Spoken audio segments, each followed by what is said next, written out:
Bharatiya Janata party कांदिवलीच्या वतीने गेल्या 3 वर्षाप्रमाणे आपण या ठिकाणी किन्नर समाजाचं दिवाळी संमेलन ठेवलेलं आहे। त्याच्या ज्या हा दुर्लक्षित समाज आहे, बाकी सर्व समाजामध्ये दिवाळी होते, परंतु किन्नर समाजाची होत नाही। गेल्या 3 वर्षापासून आम्ही ही दिवाळी करतोय।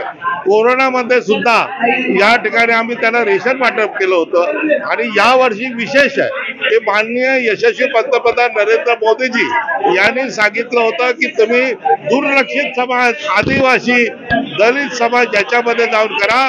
तर हा जो दुर्लक्षित समाज आहे किन्नर, त्याचा आम्ही विशेष या ठिकाणी हा ठेवला आणि आपण पाहता एवढे 100च्या वर किन्नर समाजाचे इथे लोक आलेले आहेत आणि त्यांच्या जीवनामध्ये आनंद दिलेला आहे। हे नरेंद्र मोदीजी आणि देवेंद्र फडणवीस यांचं किट होतं ते त्यांना वाटप या ठिकाणी झालेलं आहे। ते आले आणि त्यांच्या जीवनात एक आनंद निर्माण झाला। प्रश्न होते की त्यांना जे स्किल डेव्हलपमेंटचं त्यांना या ठिकाणी दिलं पाहिजे, तर मलाडमध्ये आम्ही प्रयत्न करणार आहोत। त्याच्यासाठी 60-70 वर्षाच्या वरचे किन्नर आहेत ते वृद्धाश्रमाची व्हावं आणि किन्नर समाजाला या ठिकाणी यसाऱ्याप्रमाणे घरं द्यावी, एक किन्नर वस्ती निर्माण करावी, त्यासाठी आम्ही प्रयत्न करणार आहोत। राजकारणात पण आव्हान केलं। राजकारणात आमचे जे जिल्ह्याचे अध्यक्ष आहेत दीपक बाळा तावडे, ते म्हणाले जर योग्य असेल तर मालवणीमध्ये, कारण हा समाज जास्त आहे किन्नर समाज, तर मालवणीमध्ये 1 सीट आम्ही नगरसेवक पदासाठी भारतीय जनता पार्टी देऊ, असं आमचे अध्यक्ष दीपक बाळा तावडे यांनी सांगितलं।